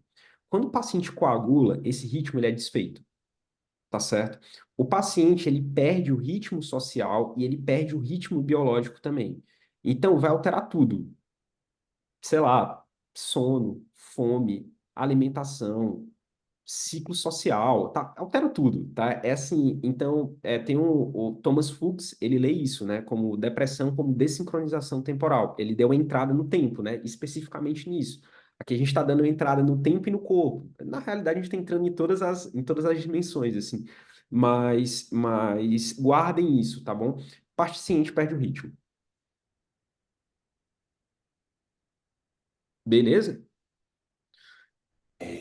Ruins nesse momento. É o momento que você fica mais angustiado, assim? Muita angústia. Fico olhando para o dia, tudo que vai acontecer, e aí me dá um desespero. O que é que você costuma pensar, assim, por exemplo, quando você está nesse desespero? Aí me vem tudo isso. Essa sensação de ser um impostor, de estar fracassando, de não estar cumprindo esses papéis, papel profissional, papel de pai, de... Isso aqui é a lamúria do melancólico. Começa a ficar repetitivo, não ressoa muito, a gente não entende direito, não consegue convencer ele. E o que torna chato é justamente porque a gente não consegue ter uma troca genuína. Uhum. Esse paciente, e isso, assim, cuidado é esse degringolar para uma ideia deliroide, né? Uma melancolia delirante. Sabe que clinicamente a melancolia tem a síntese, tem a delirante, tem a estuporosa, né? A catatonia. E geralmente o delírio de um paciente melancólico é desse jeito, é o que a gente chama, não é nem um delírio em si, né? Um delírio secundário, mas é algo pobre, assim, geralmente é uma lamentação, não tem elaboração intelectual, não tem muita estrutura, geralmente tem um tom mais doloroso, e o paciente é passivo, né? Vamos dizer assim, o paciente ele atua sob uma passividade, ele merece as coisas ruins, as pragas vão cair sobre ele, que é Exato. muito diferente de outras psicoses, que tem delírios mais ativos, assim dizendo. E assim, no exame psíquico, você vai descrever assim como, teoricamente, tá? Isso aqui é uma ideia deliroide congruente com o humor, Uhum. tá? Então, assim que geralmente vem esse tipo de descrição, né, do que ele tá sentindo. E aí me vem esses pensamentos de que a morte seria a saída mais fácil e que seria libertador. Será? Os pensamentos de morte estão vindo com uma frequência importante, assim, na sua O cabeça? João aqui tá explorando suicidalidade. Explorou muito no Que passado. No- seria a saída mais fácil. E, às vezes até a minha apatia bloqueia esse tipo de pensamento. Eu não chego a fazer nada. Como se isso fosse também associado a uma desesperança, né? Sim, Mas você chega, Adriano, a não ter apenas o pensamento de morte? Alguma vez você chegou a planejar? O Você João tá teria explorando meios para aqui. fazer isso? já pensei em tomar os remédios que tem em casa, já pensei em me enforcar, já pensei em várias coisas. Já pensei em várias coisas. E eu acho que isso não vai mudar. Essa sensação não vai sair E eu acho que eu vou continuar assim, e por isso que seria um alívio para todos, que é um fardo para todo mundo. Sinto que está sendo um peso para todo mundo. Seria a saída mais fácil. Tá, mas a gente vai te ajudar a sair dessa, tá? De uma maneira bem diferente dessa que você tá pensando. Pessoal, chegamos aqui, estamos chegando no final, e eu gostaria aqui também assim, de encerrar falando um pouco sobre isso, tá? Suicídio e também sobre um pouco sobre o tratamento. Para esses pacientes, assim, que eles estão meio sem desenvoltura no tempo, é muito comum eles se verem esgotados, sem possibilidade, tá? Então, o suicídio aparece como uma saída mesmo. Uma saída tanto para encerrar o sofrimento, quanto também uma saída para temporalização. Então, teoricamente, muitos pacientes, às vezes, eles têm a ideia que eles vão transcender. E se transcende, se tem alguma coisa depois, isso temporaliza, tá? E muitos pacientes falam assim, cara, olha, eu só não faço isso porque eu não tenho coragem. Eu gosto de falar, assim, para os pacientes que, na realidade, né, ter coragem é você se relacionar, assim, com uma forma diferente. Então, ter coragem é você encarar isso e continuar vivendo a despeito do que você está sentindo. Então, assim, esse é o verdadeiro ato de coragem, tá? Então, isso costuma ajudar um pouco, tá certo? Enfim, porque muitas vezes o suicídio é uma saída, assim, para esse esgotamento. E o que a gente quer é que o paciente tenha outras formas de se relacionar com isso. E Hum. claro, pessoal, às vezes essa coagulação, ela só vai ser desfeita e assim, ajuda muito, tá? Antidepressivo. E aqui pode pesar a mão. É Vela com mirtazapina, é amitriptilina em dose alta, é ECT, tá? É isso que a gente faz. Eu, geralmente, quando pego um paciente melancólico, eu entro com triciclo, tá? Eu não tenho muita conversa assim com isso, não. Então, tricíclico faz milagre, tá? Nesse tipo de condição. E eu gostaria de encerrar falando que, assim, melancolia é uma coisa muito importante porque ela foi descoberta praticamente pela psicopatologia fenomenológica. O tratamento também foi descoberto pelos fenomenólogos, tá certo? Então, assim, é teoricamente, assim, uma condição que a gente tem, assim, um carinho especial e também a gente acha que dar esse tipo de posicionamento por aqui permite a gente ter mais empatia e entender um pouco mais do mundo desses pacientes, beleza? O suicídio vem muito disso, né? O paciente ele está coagulado, ele tem a sensação de que o tempo não avança, ou seja, ele tem a sensação de que existe um futuro inacessível. Ou se ele pensa em algum futuro, se por acaso vem alguma ideia nesse sentido, é uma ideia de um futuro de ruína. Então, talvez para ele a maior libertação seria realmente praticar o autoextermínio. Então, ficar muito ligado com esses pacientes, porque eles são pacientes em potenciais para o risco de suicídio. Bom, muito do que Pessoal, a gente vai. Acho que a gente cobriu bem, assim, um pouco essa aula. A gente gostaria de abrir aqui um pouco para perguntas, para dúvidas.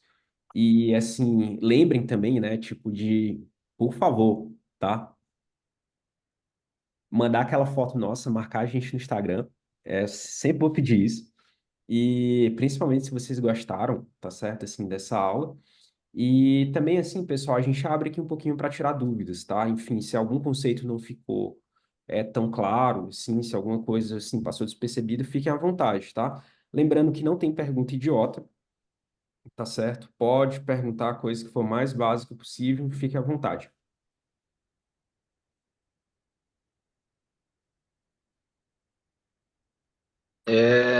Eu tenho uma dúvida em relação ao seguinte.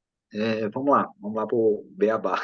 Claro, É, como é que a gente descreveria esse tipo de... Porque, assim, eu acho que assim, a própria descrição da história, eu penso que ela já mostra muito do que é o tipo melancólico, essas coisas todas, entendeu? uhum, A minha forma de pensar agora é tentar encaixar toda essa história para o ponto de vista de súmula psicopatológica. perfeito. Como é que a gente encaixaria nisso aí? Bom, a gente pode fazer aqui esse exercício conjunto. Então, a gente já falou um pouquinho da apresentação, né? Enfim, a gente falou também um pouquinho da atitude. O que mais, assim, a gente tem que, o que mais a gente tem que, assim, que falar um pouco, tá? Nesse paciente, e o que ganha muito peso é a descrição do campo do humor, tá? Vê que nessa aula como um todo, a gente fez uma descrição e uma discussão que é muito mais profunda com isso, que isso. Então, assim, se, por exemplo, se você contar a história desse paciente, se você descrever como é que você se sentiu, isso às vezes é uma descrição muito mais rica do que uma súmula patológica, mas às vezes a gente anota a súmula porque é um documento técnico, às vezes a gente precisa. Mas como é que a gente descreveria isso assim, tipo, por exemplo, resumidamente? Seria um paciente com humor hipotímico, o afeto dele é hipomodulante, hiporressonante, não mexe muito mais. Hipoúrico. Aí você pode botar que tem alguma qualidade de uma anestesia afetiva, anedonia. Aham, No final das contas, é o mais simples, né? exato. O paciente tem uma redução de psicomotricidade, assim dizendo, você pode botar que ele está lentificado, Latência de resposta, índice de resposta, prosódia monotônica, uma prosódia monotônica. o curso do pensamento dele tá levemente lentificado. A forma do pensamento dele, por vezes, ele tem ideias que são deliroides, congruentes com o humor, tá? O conteúdo do pensamento, ele tá, de uma certa forma, o que que a gente descreve, que é o tema, né? Uhum. Ele fala bastante sobre trabalho, ele tem, assim, conteúdos de uma autocobrança muito grande, conteúdos que beiram a ruína, e também, assim, o conteúdo dele não é muito compartilhado pelos pares, tá? Que é, assim, o caso da mulher. Então, eu descreveria desse jeito. Para deixar uma descrição bem legal na súmula, geralmente, quando eu boto, assim, humor hipotímico, eu costumo botar entre parênteses, ou entre, às vezes, entre aspas, o que que eu vi na pessoa que me fez ter esse tipo de sensação, tá? Então, você pode botar, poxa, durante a, a Avaliação. avaliação como um todo, a entrevista como um todo, o paciente se expressou muito pouco, ele me dá a sensação, assim, de pesar, de desvitalização. A gente vê que, por exemplo, a gente vê que os conteúdos dele sempre são sempre são mais puxados para o pessimismo, tá? Só que se você entendeu direito, esse cara não é um pessimista, tá? Para ter pessimismo tem que ter futuro, e pessimismo implica que algo ainda possa ocorrer. Ele já tem as coisas como dado, ele tem certeza que ele é um fracassado, tá? Ele é muito mais próximo de um pretérito, tá certo? Ou então um pretérito perfeito do que um futuro, tá certo? Então, assim, não é pessimista, mas a gente escreve isso como pessimista, tá? Por isso que é todo esse floreio aqui, por isso que é grande, a gente vai, enfim. Mas descreveria desse jeito. O que mais, assim, João, que a gente pode. Tentando pensar aqui. Provavelmente, assim, é até difícil, por exemplo, você fazer uma testagem formal com um paciente desses, de cognição, de inteligência. Às vezes, por ele estar melancólico, isso pode dar alterado, tá? Então, assim, o paciente ele pode ter uma falha de atenção, uma falha de concentração, e isso pode repercutir. Não na entrevista, ele não tem, assim, sinais diretos disso, mas se você for fazer, às vezes, testagens mais formais, pode dar alterado, tá? Memória preservada, Uhum, um pouco hipotenais, assim. Seria o mais. sim. E também, assim, Prosódia também, né? exato. Sódio monótono. E também, assim, um paciente que ele tem uma crítica que está meio ausente, Eu diria parcial, talvez. realmente, parcialmente, tá? Eu ressalvaria uma crítica ausente para se ele tivesse, assim, um quadro melancólico mais delirante. Mas você vê que a experiência que ele está tendo é egossintônica com ele. Ele não fala, cara, eu tô estranho, isso aqui não sou eu, tá? Ele fala, pô, eu sou um fracassado mesmo, isso aqui eu não, nem sei por que que eu tô aqui, tá? Minha mulher que me trouxe pra cá. Então, assim, a gente vai descrevendo um pouco mais nesse sentido. Legal, bacana a sua Entendi. pergunta, Sérgio. Beleza. Achei muito boa. Agradeço. É porque eu sempre tenho um problema para tentar jogar isso aí na. Mas eu, assim, consegui descrever, dá para você descrever do jeito que você falou aí na apresentação, entendeu? Na Sim, apresentação da aula toda. Mas a técnica aqui que fica, ainda deixa um pouco a desejar, mas aos pouquinhos a gente chega lá. claro. Sentir, botar em palavras, assim, por exemplo, eu prefiro, às vezes, assim, a gente supervisiona muito residente, tá? Então, assim, eu até prefiro quando a pessoa me dava, assim, uma descrição do que é que ela viu, como é que foi o contato. Para mim, assim, vai muito mais do que, às vezes, assim, por exemplo, se você me falar assim, cara, humor hipotímico, vai me comunicar muito pouco desse paciente, tá? Agora, sim, se você explica um pouco como é que foi seu contato, o que que você viu, o que que você sentiu, ou então explica como é que você chegou nesse humor hipotímico, às vezes você nem precisa botar o humor hipotímico, tá? Enfim, então, assim, já dá. Meus prontuários, eles são, assim, eu raramente escrevo súmula psíquica, tá? Mas, assim, eu escrevo um textão, literalmente, tá? De, assim, de como é que o que que eu senti com aquele paciente, como é que ele se apresentou, o que que me chamou a atenção, tá? Qual foi a impressão que eu tive dele. Então, assim, é maior na realidade, tá? Então, você pode escrever quase infinitamente sobre um paciente, tá?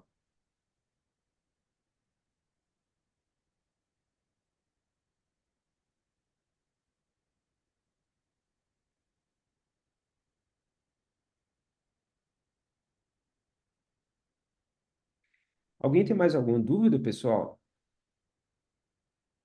Oi, estão me ouvindo? Oi, tudo bem? Tudo jóia. O Nathan, ele enviou uma pergunta bem interessante sobre a questão da abordagem breve para a culpa delirante. Muitas vezes, até quando a gente pega paciente com síndrome de Cotard, né? Eles chegam também muito ansiosos por causa do estado, tem aquela alteração até olfativa, né?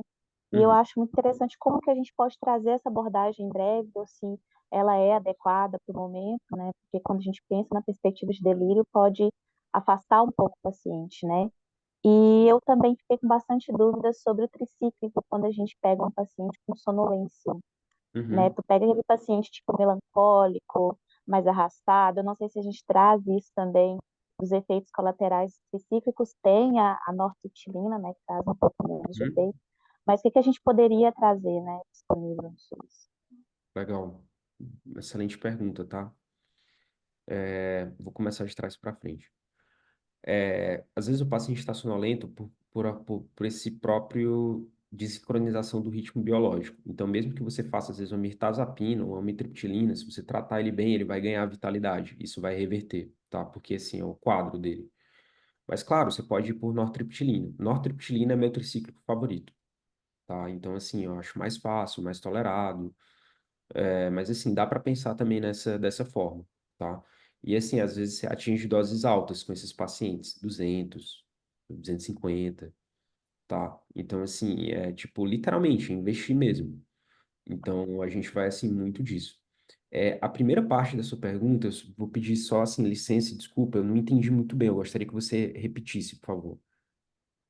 É que o Nathan fez uma pergunta no chat sobre abordagem breve para culpa Deixa eu até ver delirante. aqui. Bem interessante. Eu Como que vou a gente só poderia... fazer um plus dela, assim, não Claro. só no contexto de culpa delirante ou de sintomas mais delirantes, mas também desse equilíbrio entre o paciente estar vulnerável para certas invasões, assim, de perguntas, de insistir às vezes numa visão de mundo que ele não tem, ao mesmo tempo em que eu imagino que você vai fazer em algum momento da entrevista uma abordagem ali para tentar construir uma visão de mundo diferente no sentido terapêutico, assim. Mas de Uhum. esperar talvez um tricíclico fazer efeito, sentir o paciente ou não fazer nada, já indo mais para um lado mais dessa culpa delirante, assim, deliroide, né? Fiquei um pouco em dúvida nesse balanço. Tá, assim, olha, isso é bem difícil, assim. Vamos lá, primeiro falar um pouquinho de cotar, né? E da exploração, assim, de cotar. É raro você ver uma pessoa com um cotar muito bem formado, tá? Eu, assim, na minha vida, eu acho que só vi uns três, tá certo? Que, assim, por exemplo, uma vez eu fui entrevistar uma pessoa e ela falou assim, eu perguntei, fulano, tal, tal, tal. E ele falou assim, cara, por que que você tá falando comigo? Eu já tô morto. Sim, é estranho isso, sabe? E aí, assim, geralmente você tenta falar, o paciente fica silencioso. A maioria dos pacientes, eles nem se comunicam, né? Enfim, que foi a pergunta que o Pedro fez lá no começo. Às vezes só vai descobrir que é um cotar mais tarde. Às vezes, assim, o paciente melhora, aí que você vê que ele tá com cotar, entendeu? Então, assim, acontece muito isso. eu vou falar aqui minha experiência pessoal, tá? Eu acho que, particularmente, quando o paciente está assim, ele é muito pouco aberto à palavra, ele é mais aberto à nossa presença. Então, assim, a gente vai muito mais numa abordagem mais medicamentosa e vai esperando descoagular ou derreter, tá? Tem gente que chama isso de glaciação, tá? De congelamento mesmo. Então, assim, a gente primeiro derrete um pouco e depois a gente vê isso. Depois, assim, o paciente fica um pouco mais aberto à palavra. Mas assim, tá ali é muito importante. E às vezes também, cotar, ele vai ser muito também assim percebido. A apresentação às vezes mais comum é o paciente que chega e assim, velhinho, que fala assim, que não quer comer, não quero comer, não quero comer. E aí assim, você não entende muito bem o que é aquilo, aí você vai passando os dias, às vezes esses pacientes, muitos desses pacientes, tá, pessoal, vão ser internados, tá? Então assim, você vai ter tempo, né, para avaliar. Mas, assim, e aí você pergunta, num belo dia, assim, a paciente fala, "Ô, não vou comer porque não está funcionando." Uhum. Aí isso depois você entende, pô, o esôfago não está funcionando, ou tá de areia, ou apodreceu, tá? Então, assim, eu acho que são gradações, tá certo? Então, assim, cotar é grave, mas eu nem acho que é o mais grave ainda, né? Tipo assim, o mais grave para mim é o estupor mesmo, tá? Tem paciente assim que ele fala pelo corpo, ele fala pelo silêncio, ele fala pela angústia, pelo ômega que ele faz na testa, tá? Eu, Fica à vontade, João. às vezes eu tento convencer o paciente. Não sei se é um convencimento, mas, enfim, eu gosto de conversar com o paciente. Eu me lembro de uma paciente com melancolia e você falou de glaciação, eu me lembrei disso. Ela falava que o cérebro dela estava congelado, que não funcionava mais. E ela chegou a fazer ressonância por conta disso. Ela chegou aí num neurologista e pediu um exame para atestar a morte cerebral, uma melancólica, porque ela dizia que o cérebro dela já tinha parado. E eu gostava assim de conversar com ela, eu tentava convencer ela do contrário, e na minha cabeça eu acho que eu ajudava ela de alguma forma. A gente botou medicação em dose alta para essa paciente, ela melhorou, só que ela retornou melancolizada de novo, depois de pouco tempo. E o quadro dela foi assim, ela sempre foi muito apegada à ordem e tudo. Foi uma desilusão amorosa, assim, desestabilizou ela, bem tipo melancólico mesmo. Uhum. Ela fez ECT na outra internação. Assim, se você tem ECT para um quadro desse melancólico, cara, nada vai ser mais rápido e eficaz do que ECT. Assim, Sim. não adianta. Se você tem diante de você, não perca tempo, não. E Mas assim, é complicado, acho que vai muito realmente de quão delirante e quão parcial ou não é a crítica do paciente. Não tem muito padrão, né? Mas às vezes acredito que a medicação e o ECT, etc., seja mais eficaz do que nossa conversa, quando já está um uhum. quadro Eu acho. estabelecido, né? E assim, até o João falou isso de ressonância, tá, pessoal? Sempre descartem comorbidades orgânicas. E outra coisa, apresentações graves desses quadros, geralmente você vai achar que é um paciente orgânico, tá? Assim, maioria, tá? Eu vi muito melancólico grave em interconsulta. Geralmente chama neuro, primeiro, não chama a gente, tá? Enfim, então, é assim, o pessoal fala, nossa, tem alguma coisa aí, vamos fazer uma imagem de cabeça, né? Enfim, aí depois que vê que é psiquiátrico, tá? Mas, assim, é sempre esse caminho, assim, tá? É, aí faz ECT, o paciente revive, assim, ressurge. Mas a grande dica, assim, gente, tenham sensibilidade, tá? Enfim, acho que psicopatologia ensina muito a gente ter sensibilidade, saber por onde a gente pode andar, por onde a gente pode pisar, e entender um pouco o que está acontecendo, tá? Eu acho que a gente se aproxima muito do mundo desses pacientes quando a gente vai um pouco mais para essa abordagem.